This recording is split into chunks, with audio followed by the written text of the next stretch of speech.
droite,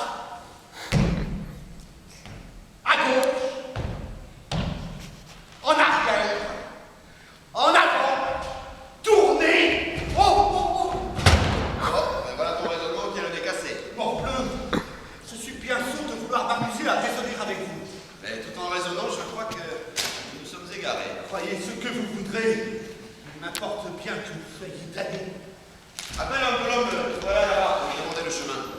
Hola, oh l'homme, ton père, mon ami, un petit mot s'il vous plaît. Enseignez-nous un peu le chemin qui mène à la ville. Mais vous n'avez qu'à suivre cette route, messieurs, et tourner à main droite quand vous serez au bout de la forêt. Mais je vous donne l'avis de vous tenir sur vos gardes, car depuis quelque temps, il y a des voleurs ici autour de vous. Je te suis bien obligé, mon ami, et je te rends grâce de tout mon cœur. Alors, si vous voulez bien, monsieur, me secourir de quelque aumône.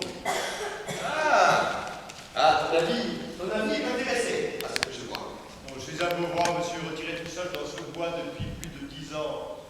Et je ne manquerai pas de prier le ciel, qui vous donne toutes sortes de biens. Mais prie-le d'abord qu'il te donne un avis, sans te mettre en peine des affaires des autres. Ah, vous ne connaissez pas, monsieur le bonhomme. Il ne croit qu'en 2 et 2 sont 4 et 4 et 4 sont 8. Quelle est ton occupation parmi ces arbres? De prier le ciel tout le jour pour les gens de bien qui me donnent quelque chose. Et il ne se peut donc pas que tu ne sois pas bien à ton aise. Hélas, monsieur, je suis dans la plus grande nécessité du monde. Tu te moques. Un homme qui prie le ciel tout le jour ne peut pas manquer d'être bien dans ses affaires. Je vous assure, monsieur, que le plus souvent, je n'ai pas le moindre morceau de pain à me mettre sous les dents. Voilà qui est étrange et tu es bien mal envoyé de tes soins. Je m'en vais te donner un louis d'or tout à l'heure. Où est-ce que tu vas échouer? Monsieur, vous voudriez que je commisse un tel péché? Mais tu n'as qu'à voir si tu veux gagner un louis d'or ou pas. En voici un que je te donne. Si tu jures. Tiens. Il faut jurer. Monsieur, Va, jure un peu, il n'y a pas de mal. Tiens. Allez, voilà, comment te dis-je? Mais jure donc.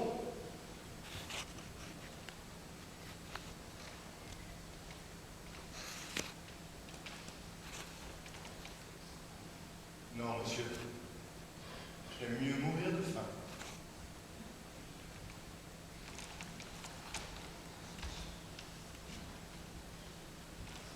Va, je te le donne pour l'amour de l'humanité.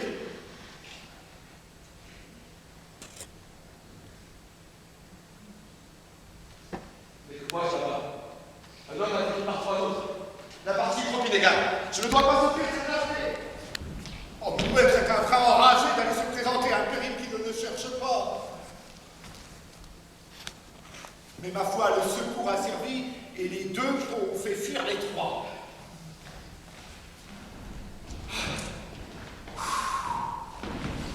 On voit par la fuite de ces voleurs de quel secours est votre bras. Souffrez, monsieur, que je vous rende grâce d'une action si généreuse et que je... Oh non, je n'ai rien fait, monsieur, que vous n'eussiez fait à ma place. Notre propre honneur est intéressé dans de pareilles aventures. Et l'action de ces coquins était si lâche que c'eût été y prendre part de ne pas s'y opposer. Mais par quelle rencontre vous êtes-vous trouvés entre leurs mains?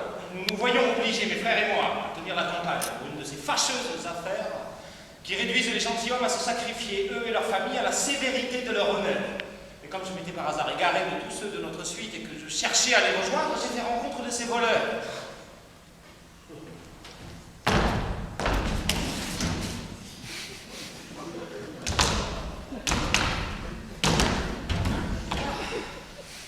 Ne serait-ce pas une indiscrétion que de vous demander quelle peut être votre affaire? La chose honnête est taire, nous n'allons plus faire de secret. Et lorsque l'injure a une fois éclaté, notre honneur ne va point vouloir cacher notre honte, mais à faire éclater notre vengeance et à publier même le dessein que nous en avons. Ainsi, monsieur, je ne feindrai point de vous dire que l'honneur que nous cherchons à venger est une seule, séduite et enlevée d'un couvent. Et que l'auteur de cette offense est un Don Juan Tenorio, fils de Don Luis Tenorio.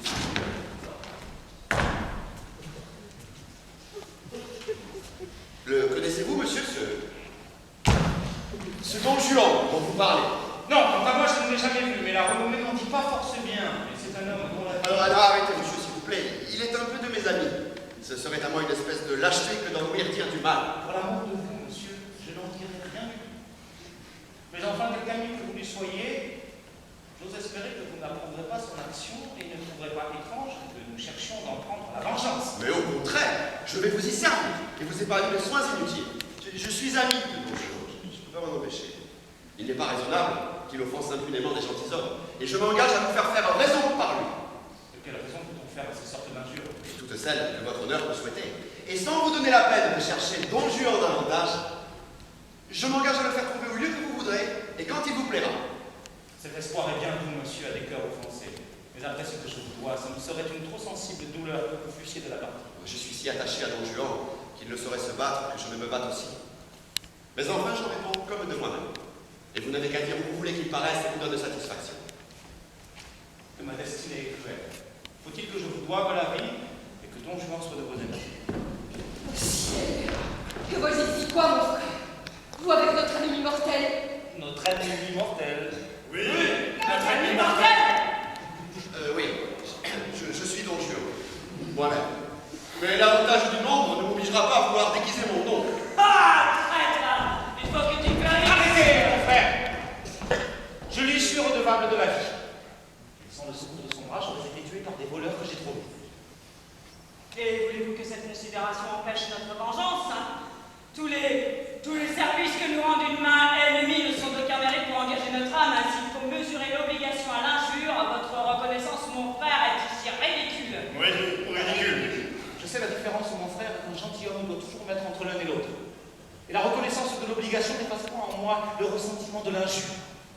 Mais de grâce, ma sœur, souffrez que je lui rende ici ce qu'il m'a prêté, et que je m'acquitte sur le champ de la vie que je lui dois par un délai de notre vengeance. Mon frère. Non, c'est hasarder notre vengeance que de la reculer. C'est l'occasion de la prendre après ne plus revenir. Laissez-nous l'homme ici, c'est à nous d'en profiter. De grâce, mon frère! Ces discours sont superflus, Coquilleur. Je ne souffrirai point du tout qu'on attaque ici ces jours. Et je jure le ciel que je le défendrai ici, contre qui que ce soit. Et je saurai faire un rempart de cette même vie qu'il a sauvée. Et pour adresser mon coup, il faudra que vous me perciez. Mes frères, ayons du cœur que nous soyons les maîtres. Une valeur qui n'est rien de farouche, et qui se porte aux choses par une pure libération de notre raison, et non point par le mouvement de la volonté. Oui, mon frère, montrons de la modération dans une version légitime. Ne vengeons pas notre honneur par cet comportement que vous témoignez. Mais vous prenez le parti de notre ennemi contre moi? Et loin d'être saisi à sa vue des mêmes transports que je sens, vous faites voir pour lui des sentiments pleins de douceur. Je ne veux pas, mon frère, demeurer redevable à mon ennemi. Et j'ai une obligation qu'il faut que je m'acquitte avant toute chose. Notre vengeance pourra différer, mais sera moins éclatante. Oh, l'étrange faiblesse et l'aveuglement effroyable d'hasarder ainsi les intérêts de son honneur pour la ridicule pensée d'une obligation chimérique.